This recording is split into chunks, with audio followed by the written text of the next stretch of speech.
నైనా తారైనా తక్కువే అవుతుంది. తను అలిగితే అనుష్కాందం పోటీ పడనంది.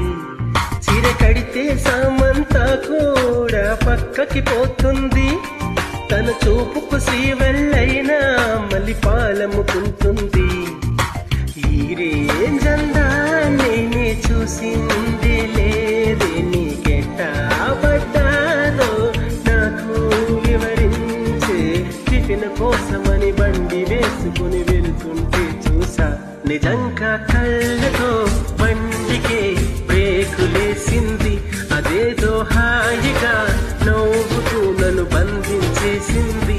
నిజంగా కళ్ళతో బండికే బ్రేకులేసింది. అదేదో హాయిగా నవ్వు